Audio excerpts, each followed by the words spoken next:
Ju përshëndes të gjithëve, jemi rikthyer në transmetim të drejtë për drejtë. Vëmendjen e kemi tek protesta e cila është zhvilluar ditën e djeshme tek Ministria e Brendshme. Bashkë me ne në studio është edhe Aulon Kalaja, gjithashtu aktivisti i shoqërisë civile. Përshëndetje dhe mirë se erdha. Faleminderit për ftesën. Fakt tashmë kemi një informacion që janë proceduar 9 nga organizatorët e protestës, e cila është zhvilluar ditën e djeshme në Ministrinë e Brendshme. Në informacionet që ti ke, Aulon, a është marrë leje për këtë protestë? Në fakt, një nga këto 9 organizatorë jam dhe unë, personi që jam kallëzuar pra në prokurorinë e Tiranës. Fakt, isha në shtëpi kur dikush nga miqtë e mi më dërgon një link të një media ku ndër tjera thonte që aktivisti i shoqërisë civile Aulon Kalaja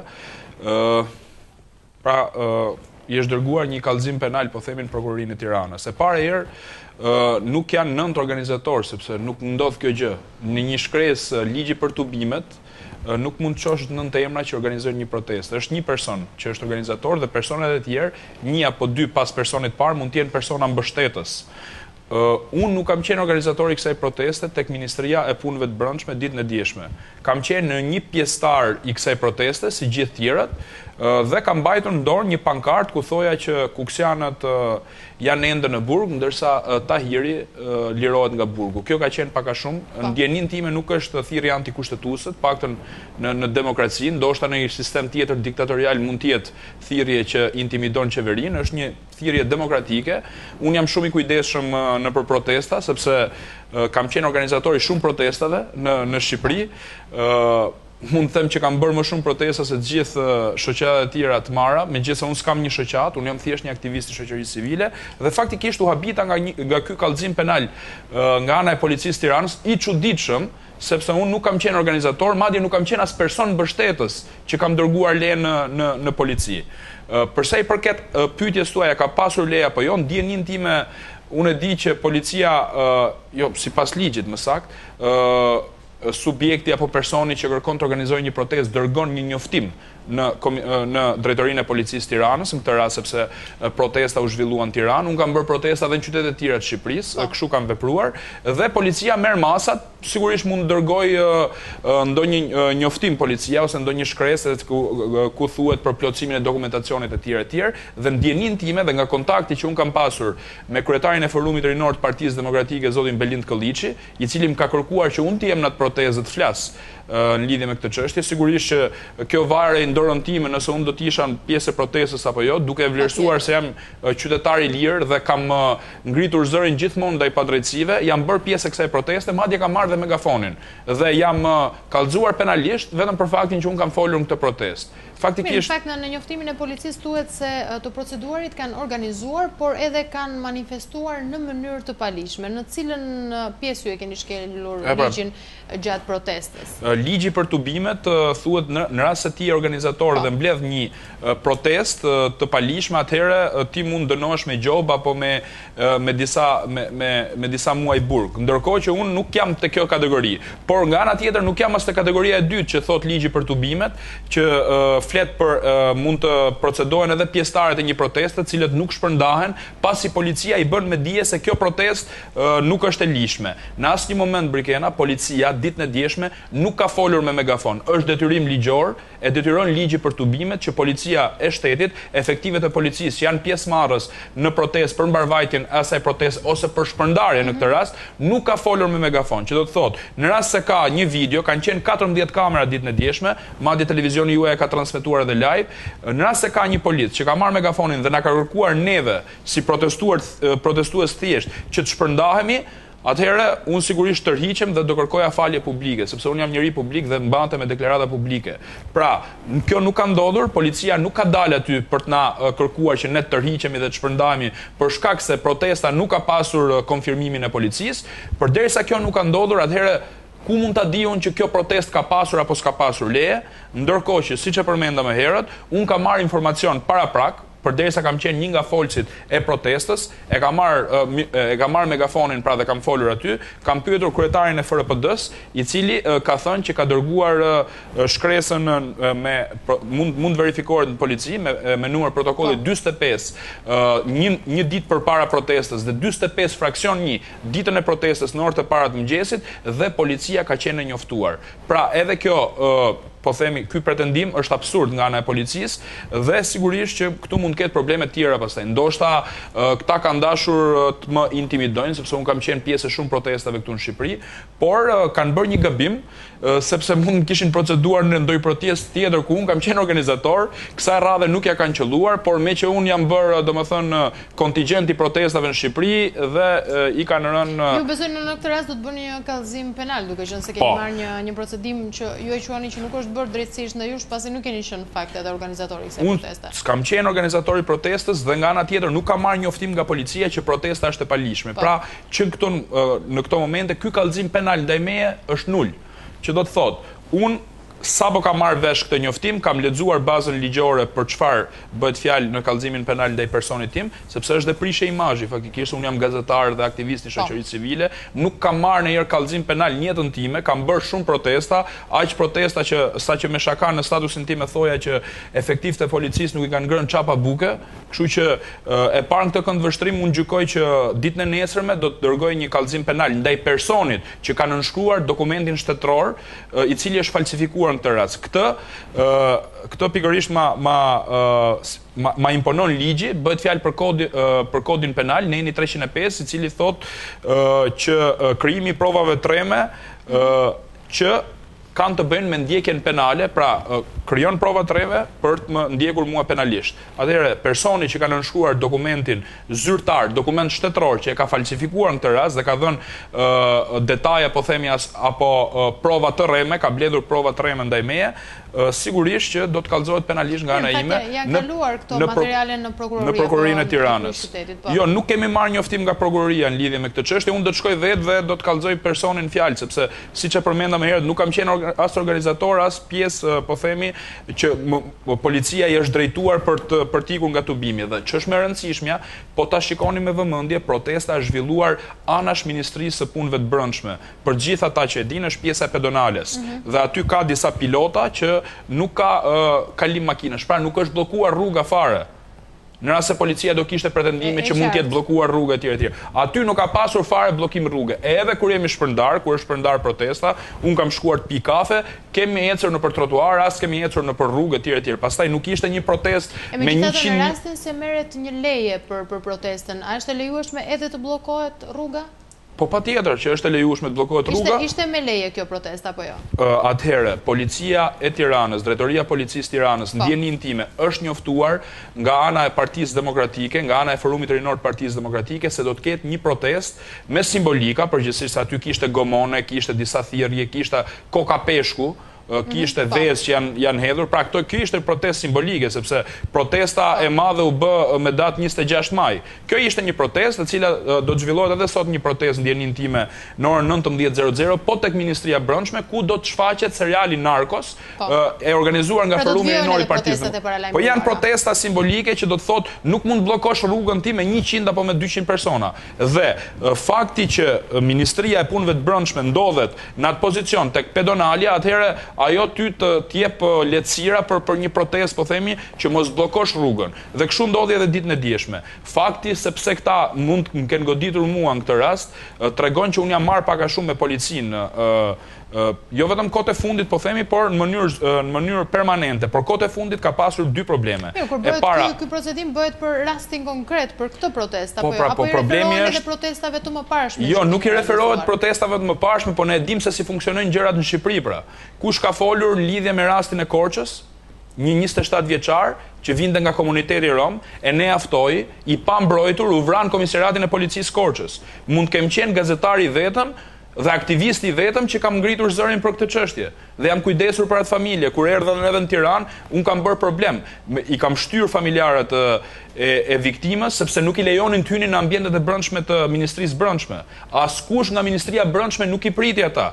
Askush nuk nuk dënjoi që t'i takonte. Un kërkova në cilësinë e një aktivisti, bashkë me vllajën dhe tjemën e viktimës, që familjarët të takonin dikën nga Ministria e Brendshme. Dhe kjo u pa me një lloj skepticizmi shumë të madh dhe u hodh balë ndaj personit tim në ato momente, më kërkonin që të dilnim jashtë nga ministria. Ndërkohë që unë i kërkova dhe i thash që ne paguajmë parat, me taksat tona ju merrni rrogën dhe keni për detyrë të na shërbeni. Jo të na vrisni siç ndodhi me rastin e ne aftojit në Korçë. Kërkova takim me ministrin, më thanë që është në Gjirokastër, kërkova me zëvendësministrin, thanë që është në Gjirokastër, kërkova me drejtorin e kabinetit, nuk ishte në punë, kërkova me koordinatorin e medias, nuk ishte në punë, dhe sigurisht që dola dhe bëra denoncim edhe për televizionin tuaj, thash që këtu nuk punon asnjëri dhe familjarët e ne aftojit nuk i priti askush.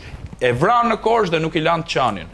Kjo ka qenë denoncimi i dytë në radhë, sepse denoncimi i parë ka qenë pjesa e protestës së kuksianëve, ku policia e shtetit nuk është treguar profesionale dhe akuzohet për rrëmbim personi, sepse ka shkuar në shtëpitë e kuksianëve, në të 23 personave dhe i ka rrëmbyer natën në orën 3:04 të mëngjesit. Unë kam qenë një zë i fortë që kam denoncuar këtë rast dhe sigurisht që mund të jetë ky rasti ku ata duan të hakmerren. Por edhe këtu nuk din, sepse ata sigurisht mund të më intimidonin në rast ku unë isha organizatori protestës, ndërkohë këtu nuk kam qenë. Kjo është një nuk mund të realizohet në rastin se nuk janë brenda lishmërisë, ashtu sikurse pa diskutim që nuk janë kundër lishmërisë, sepse unë nuk po çohem kot që të bëj një kallëzim penal ndaj personit që ka nënshkruar shkresën. Pra unë jam krejt i qartë që nuk kam shkelur asnjë ligj të Kushtetutës Republikës së Shqipërisë dhe jam krejt i qetë dhe do të marr pjesë edhe në protestën tani që organizohet në orën 19, në rast se këta mendojnë se mund na trembin neve, se dje mora unë megafonin dhe fola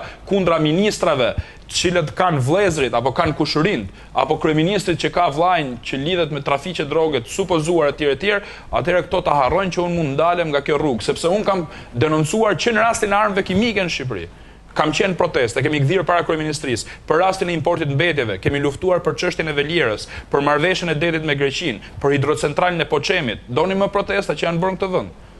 Për rastin e kuksianëve, protesta nga më të ndryshmet që janë bërë në këtë vend, unë kam qenë aty, sepse besoj që mund të kontribuoj me anë të zërit tim dhe të forcës time, aq sa mundësi kam, me aq njerëz sa më bashkohen, në për rrjetet sociale, në për mjet televizionit tuaj, apo kudo ku kam dhënë kontribut, apo dokumentar që kam bërë në jetën time, që ta ndryshojmë këtë vend. Në rast se këta mendojnë që mund të më intimidojnë me këto kallëzime penale, të cilat janë jo vetëm çuditshme, por edhe të jashtëligjshme, duhet të thënë, sepse nuk kanë asnjë bazë ligjore ndaj personit tim, po flas dhe herë tjetër, atëherë këto ta harrojnë sepse unë do të jem që tani do marroj intervistën këtu, do shkoj në atë protestë e cila është thirrur në orën 19:00. Duke qenë se ka një procedim penal i cili bazohet në manifestim të palishëm, këto protesta të cilat pritet që të vijojnë, do të kenë po të njëjtat simbolika dhe të njëjtën formë se si u zhvillua edhe protesta tek Ministria e Brendshme, pra flasim këtu për hedhjen e vezëve apo edhe detaje të tjera që kanë qenë simbolike në hedhje vezësh ka kudo në çdo shtet demokratik. Në rast se Shqipëria pretendon që është shtet demokratik dhe nuk e pranon hedhjen e vezës, çdo të thotë hedhja e vezës vetvete. Do të thotë që nuk ka komunikim. Ka përfunduar komunikimin ndërmjet protestuesve dhe qeverisë dhe protestuesi në këtë rast bën një gest dhe lëshon vezën ndaj kryeministrit, po themi, ndaj një organi të caktuar, ndaj një institucioni të caktuar, siç ndodh në të gjithë botën. Në rast se këta kanë frikë nga vezët dhe nuk kanë frikë nga vëllezërit e vet, nuk kanë frikë nga krimi, atëherë ky nuk është problemi im, por është problemi i këtyre. Në rast se këta procedojnë në prokurori njerëz të ndershëm që luftojnë për të mirën e këtij vendi, atëherë këtu ka një problem dhe nga ana tjetër nuk e luftojnë krimin, nga ana tjetër bëhen palë në trafikun e drogës, nga ana tjetër kanë probleme të mëdha se nuk e din ku e kanë kokën në këto momente që flasin për sa i përket çeljes negociatave apo jo, atëherë ky nuk është problemi jon. Çfarë duan të marrin këto? Të marrin dhe protestën. Atëherë ta kthejnë diktaturë. Mirë që në parlament nuk ka debat, mirë që nëpër komisione nuk po zhvillohet një parlamentarizëm i kulluar, po themi, mirë që janë deputetët kriminalët e kryetarit e bashkisë, do na marrin dhe protestën, do na marrin dhe megafonin. Do mbyllin mediat. Simbolika dhe mesazhet e protestës së sotme. Kjo është një protestë simbolike, protestë ku do të shfaqet në dijenin time më aq informacion sa kam, sepse prap unë nuk jam organizatori i kësaj proteste, do t'i bashkohem, është shfaqja e një seriali Narkos që bëhet fjalë për trafikun e drogës, kam përshtypjen, dhe do të shfaqet me simbolikat e personazheve në fjalë që drejtojnë sot kupolat e Ministrisë Brendshme ose i kanë drejtuar në rastin e Tahirit etj. Pra, kjo është një protestë simbolike, një protestë për protestën e cila do të zhvillohet. Ndjenin time është marrë leje sigurisht për shfaqjen e një filmi, po themi se nuk është një protestë mirëfillt, është thjesht një shfaqja një dokumentari në një rrugë e cila është vetëm për kalimtarët, pra nuk është për makinat. Pra duhet të them që nuk bllokohet rruga në këtë rast. Edhe rrugë për kalimtarët do të ketë, edhe rrugë për ata kalimtar që duan të shikojnë për pak minuta se për çfarë bëhet fjalë do të ketë, edhe rrugë për protestuesit, po themi që do të shikojnë kinema do të ketë, ka vend për të gjithë aty, kështu që policia e shtetit të bëjë detyrën, të kap kriminalët që po japin gjakun këtij vendi, të kap ata njerëz që janë të lidhur me prostitucionin, me trafikun e drogës dhe të mos intimidoj qytetarët e lirë. Sigurisht që unë kam një mesazh të drejtë për drejtë, jo vetëm për ministrin e Brendshëm, i cili sigurisht është një vegël e kryeministrit. Kam një mesazh drejtë për drejtë për kryeministrin Edi Rama dhe veglat e tij. Kam tentuar ndaj personit tim për 5 vite me radhë që të ushtrojnë presion, më kanë hequr prindrit nga puna, nuk janë përkulur, kanë ardhur dhe oferta bujare ndaj meje, me para në dorë, me kredit buta për të marrë një shtëpi, me vende pune, i kam neveritur dhe këto janë grahmat e fundit që ata po bëjnë të presionit që të na përplasin në prokurori, në për polici e tjerë, por unë i them nga studio e Fox Newsit që nuk do të tërhiqem dhe përballë do m'ken. Pra, mafia i provon të gjitha rrugët e saj, i provon të gjitha rrugët e joshjes, në këtë rast, të presionit, të ofrimit të mundësive tjera për të bashkëpunuar me qeverinë, për të mbyllur gojen, pra, sepse bashkëpunimi me qeverinë është një bashkëpunim zero, nuk kam takuar kurrë, edhe kur më kanë kërkuar t'i takoj, nuk kam pranuar t'i takoj, por kanë quar me anë të njerëzve tyre fjalë që unë për shembull të bëjmë pjesë e një kredie të butë, marr një kredit, marr një vend pune, marr ca para për kauza të caktuara, nuk kam pranuar, më kanë hequr prindit nga puna, prap nuk i kam shtrirë dorën dhe në këto momente përdorin metodën e presionit për të na çuar në prokurori e tjerë. Përballë do na ke, nuk tërhiqem. Ndërkohë, në protestën e cila do të mbahet sot, por edhe në vijim të rinj të Forumit Rinor të Partisë Demokratike dhe Lëvizjes Rinore për integrim pritet të jenë së bashku, si është organizuar kjo protestë nga informacionet që ke? Sipas informacioneve që kam, sigurisht që Forumi Rinor i Partisë Demokratike është bashkë me Lëvizjen Rinore për Integrim, LRI-n, mos gaboj, e cila ka qenë dhe ditën e djeshme me anë ka pasur një deputet aty dhe pjesë tjera të forumit që kanë qenë në protest dhe këta aktivist, po themi, politik në të rast, kanë dërguar ftesa, tip biletash njerëzve që kalojnë aty dhe në këto momente që po flasim dhe i ftojnë njerëzit që t'i bashkohen dhe të shikojnë.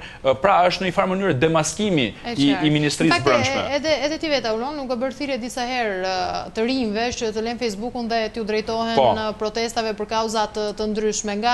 Pak nga komunikimet që keni patur, a do të bashkohen të rinjt dhe në protestën e mbrëmjes së sotme? Unë besoj që është detyrë e çdo të riu për të reaguar, është detyrë e çdo të riu për të lënë kafenet, cilat janë të mbushura plot edhe tani që po flasim, nuk kam gjë kundër kësaj, por të paktën do të bëjmë edhe detyrën tonë si të ri. Një detyrë për shembull që koha parashtroi të rinjve të viteve 90, është edhe koha sot për të çliruar Shqipërinë nga droga. Kush e kishte menduar që në 2018 do flisnim për një luftë që të rit përballen me drogën. Në gjithë botën është lufta që të rit largohen nga droga, në Shqipëri është një luftë tjetër që të rit duhet luftojnë drogën, që të largojnë, po themi, kryeministrin, ministrat që janë të lidhur me drogën e tjerë. Pra është një çik ironike si tezë, por do t'i ftoja të gjithë qytetarët që të bashkohen protesta të drejta. Protesta e shëndosh gjithmonë demokracinë. Metodat e intimidimit për të mposhtur protestën, atëherë na kthejnë në reminiscencat e pushtetit 44-85, po themi, që shtypnin, nuk ishte protesta në fakt fare. Pastaj vjen pjesa tjetër që i shtypnin protestat, organizoheshin dhe antimitingje, në këtë vend kemi jetuar, në rast se këta duan ta heqin dhe këtë instrument, atëherë të instalohet diktatura. Në fakt ne kemi parë tashmë 3 protesta tek Ministria e Brendshme, ndërkaq që drejtuesi i këtij institucioni vjon normalisht punën. A keni besim se këto protesta do të ndryshojnë diçka? Atëherë nuk është... Dhe se mund të largohet Ministri Xhafa, ajo që është edhe kërkesa kryesore e këtyre protestave? Unë kam një mendim tjetër komplet. Unë jam kundër dhunës. Bashkë kemi qenë këtë studio dhe kemi biseduar për shumë protesta që unë kam bërë për paktin detar midis Shqipërisë dhe Greqisë, që nga janari dhe nga prilli. Nuk ka pasur asnjë incident në 17 qytete të ndryshme të Shqipërisë. Dhe në filozofinë time unë jam kundër protestave të dhunshme. Ndaj mendimin që nuk është faji protestuesve, pse nuk jep ministri i Brendshëm dërheqen, sepse de facto ai sot nuk është ministri i brendshëm, sepse qytetarët e treguan në përshesh që nuk e duan këtë ministër, de facto, i de jure mund tjetë, sepse diktaturat me zër janë mbajtur gjithmonë. Atëherë nuk ka pasur dëshirë populli që tjetë, do thoni këta morën votat. Votat e dim shumë mirë se si u morën në 2017. Dhe sa përqind e votave, rreth 20% e votave thotë OSBE që u blenë në Shqipëri. Atëherë, në këtë rast, nuk është faj protestuesve, pse ministri i brendshëm nuk largohet. Por është faj qeverisë, e cila nuk reflekton. Atëherë, cili ishte reflektimi i kryeministrit Edi Rama për protestën e 26 majit? Cili ishte reflektimi i kryeministrit Edi Rama për protestën e 27 janarit? Cili ishte reflektimi i Edi Ramës për protestat që janë bërë për paktin detar? Zero reflektim. Kur ndodh një protestë në gjithë botën, kryeministri tërhiqet, mendohet se çfarë do ndodh. Mirë, përballë kësaj që po thoni në këto momente, ju nuk keni besim atëherë në atë që mund të ndodhë pra dhe në protesta. Atëherë ne do dalim protestë dhe do ta demaskojmë qeverinë, siç ndodhi me rastin e Kuksit. Atëherë, kjo është e diskutueshme pra. Një demaskim apo prisni që të ketë dhe realisht një reagim për atë që kërkoni, pra largimin e ministrit. Nga kryeministri Rama, i cili është i papërgjegjshëm dhe nuk ka një raport mirë me të vërtetën.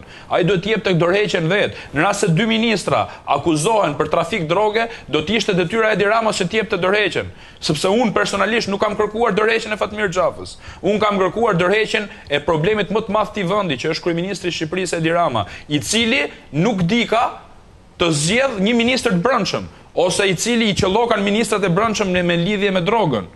U bëm ministria e brendshme post i mallkuar, mos ta marr kush. Se çfarë do ndodhi? Ja do ikë Fatmir Xhafa, kush do vi? Do vi Aulon Balla, i cili është i lidhur dhe ai me klanet e drogës, i akuzuar në sallën e parlamentit të Shqipërisë, me një mbiemër shumë të njohur kriminal në Shqipëri.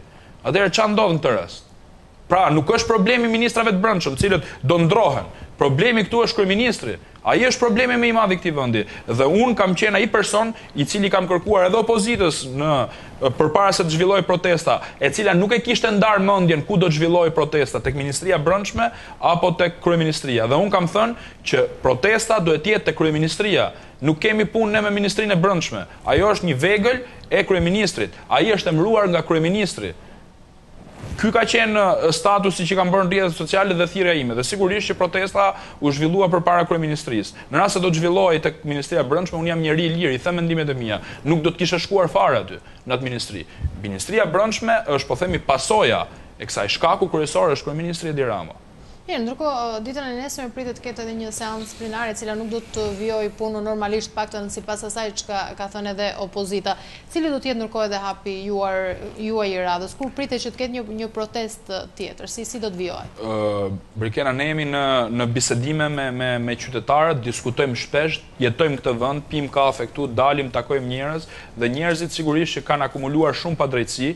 Në rast se kryetari i opozitës Zoti Basha nuk do t'i tërhiqte nga Ministria e Brendshme, ata i kishin ndarë mendjen për të qëndruar aty, edhe pse dielli diqte si saç atë ditë, dhe sigurisht që ka lënë edhe pasoja, dhe do të thoja edhe një rast, në rast se mund dal pak nga tema, që do të ishte detyrë e drejtorit të policisë shtetit që të thonte të paktën një fjali për gazetarin i cili u sakatua në protest, u qa me 10 kapse në kokë. Unë kam qenë vetë aty afër, po kam qenë edhe në spital dhe kam parë nga afër qepjet që ka marrë në kokë, dhe qa ndodhi, drejtori i policisë futet brenda në spitalin ushtarak, takon 11 efektivët, shkon dhe tek dhoma e Bledi Kasmit, dhe kur del në deklarat për mediat nuk thot një fjalë për këtë rast. Dhe doja t'ju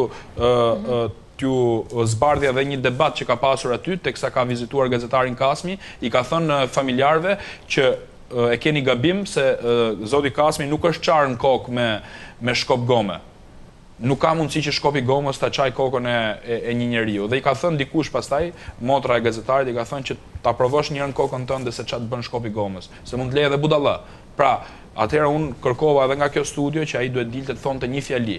Deputetët e mazhorancës nuk janë distancuar nga krimin dhe nga dhuna, dhe nga dhuna që i ka ndodhur gazetarit të Rilindjes Demokratike, kryeredaktorit të Rilindjes Demokratike, gazetës opozitare. Ja përmendën edhe në Francë, gazetarja franceze, ja përmendi kryeministrit Rama. Ende sot kryeministri Rama nuk është distancuar nga dhuna. Vetë ministri në fakt ka preferuar mos t'i komentojë duke i thënë mos komentojmë. Ore ushtru dhunë ndaj kryeredaktorit duhet të rilindjes demokratike, duhet të distancohen nga dhuna, duhet pezulloheshin efektiv të policisë, duhet që ministri Fatmir Xhafaj, përveç fjalës që tha që policia shkëlqeu, kreu detyrën e tjerë, duhet të krijonte një distancë nga ky rast. Atëherë këtë nuk e kemi. Një protestë tjetër tek parlamenti, duke qenë se ta janë bërë palë me krimin, do të shikojmë sot se si do shkojë protesta, do të shikojmë mund të ketë një protestë. Po patjetër, sepse nuk mund të bësh dot plane se këtu gjërat ndryshojnë. Kush do ta mendonte që ministri i Brendshëm do lirojë për shembull, ish ministri i Brendshëm, zoti Sajmir Tahiri, një pjesë e priti me fishek zjarre, ndërkohë që kuksianët janë akoma në burg, sepse nuk përmendet kjo çështje. Janë akoma kuksianët në burg. Atëherë, kjo nuk është drejtësia që duam, ky është dështimi i reformës në drejtësi që ka ndodhur dhe do i bëja thirrje kryeministrit të Shqipërisë Edi Rama të distancohej nga dhuna që policia, sepse u fole vetëm për kryeredaktorin e Rilindjes Demokratike, është dëmtuar dhe një njeri tjetër në protestë. Kastriot Hasko, 64 vjeç. Unë kam shkuar në spital dhe kam parë vet. Ai është goditur nga kalecat e ministrit Brendshëm dhe është çuar te spitali Zemrës, zvuante nga zemra dhe nga diabeti. Ka qenë 64 vjeç, ka qenë pjesëmarrës në atë protestë, është goditur. Nuk u mor media shumë me këtë, se sigurisht vëmendjen kryesore e tërhoqi gazetari. Unë i kërkova dhe komisionerëve të avokatit popullit ta merrnin regjistrim në atë rast. Nuk e di çka kanë bërë deri tani, do ta verifikoj rastin, sepse këtu po nuk trokiten në përdyrë, askush nuk e bën detyrën e vet. Mirë, në fakt, dhuna nuk ka qenë pjesë e skenarit, apo jo, në atë ka qenë pjesë e protestave të organizuara nga opozita. Mendoni që ka dalë jashtë atij skenarit të opozitës dhuna që u krijua, është shkaktuar kjo? Unë kam qenë pjesëmarrës vetë, po, kam qenë pjesëmarrës vetë në protestë. Nuk kam pasur direktiva që të ushtroj dhunë. E para, qytetarët u pan të lirë, pa hujnë, si në protestën e 21 janarit, nuk ka pasur skenar dhune. Atëherë, pse duhet ndodhë dhuna, kur s'ka pasur skenar dhune? I kujt është faji? Si mund dhënohet gazetari në një protestë, i cili unë e kam parë me sytë e mia, ai ka qenë duke filmuar për gazetën Rilindje Demokratike, sepse ata e kanë dhe online gazetën, kanë dhe një portal pra, përveç gazetës shtypur. Ka qenë duke filmuar dhe në ato momente ati gjuhet me shkop gomë në kokë. A di çfarë do të thotë gjuhesh me shkop gomë në kokë? O të ngelesh budalla ose të vdesësh. I dim shumë mirë pasojat që ka lënë shkopi gomës në këtë vend, në për protestat që janë organizuar. Kjo është policia që duam? Policia që duam është ajo që vret 27 vjeçarin Korç. E ne aftojnë. Pse? Se ishte nga komuniteti rom, që u mbaj 3 ditë në paraburgim dhe nuk e dije se cili ishte fati i tij. Policia që duam ishte ajo që rrëmbeu kuksianët, 23 kuksianët në 34 të mëngjesit dhe letrat u shkruan sikur u arrestuan në orën 10 paradite.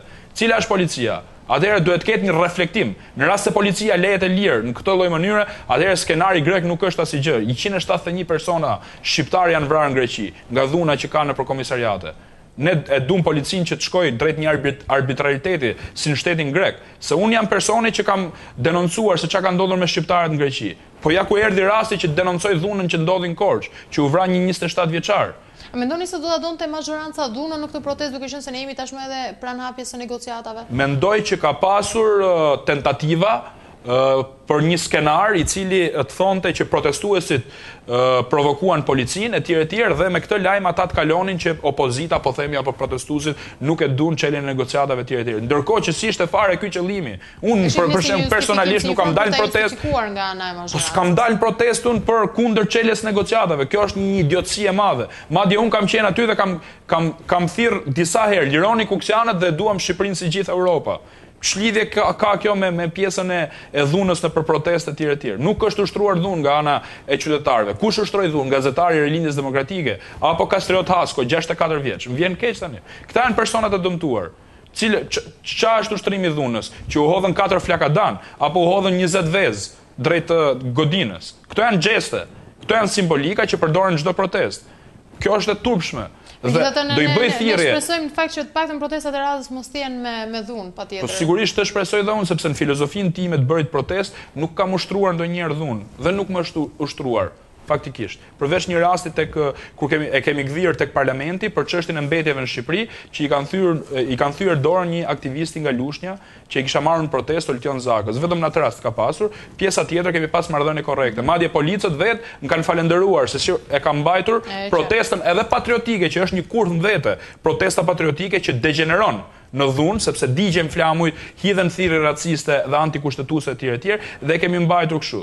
Kështu që nuk ka lidhje fare. Kam një apel për kryeministrin dhe ministrin e Brendshëm. Se besoj jemi dhe në fund të emisionit. Jemi në minutat e fundit. Atëherë, kam një apel, duhet ta mbledhë policinë. Kjo nuk është policia që duam. Mos t'i jap pushtet pa kufishëm, sepse ka vend për abuzime. Dhe abuzimet do të thotë rasti Kuksit, rrëmbim personi, i 23 personave, rasti Korçës, fatkeq, vdekja e personit, apo raste tjera, larg qoftë, për çdo njëri nga ne. Prandaj u çova unë protest, jo për personin dhe çfarë përfaqësonte ne aftoi, që gjithë secili mund të ketë mendimet e veta për atë, por unë u çova për parimin, sepse nesër mund të jemi ne viktimat e radhës të kësaj policie të papërgjegjshme. Aulon, unë të falenderoj shumë që ishe me në studio. Faleminderit juve. Të nderuar televizionistë, ne kemi ardhur këtu në fund të kësaj hapësire. Ju falenderoj edhe juve për vëmendjen tuaj. Bashkë miru takofshim.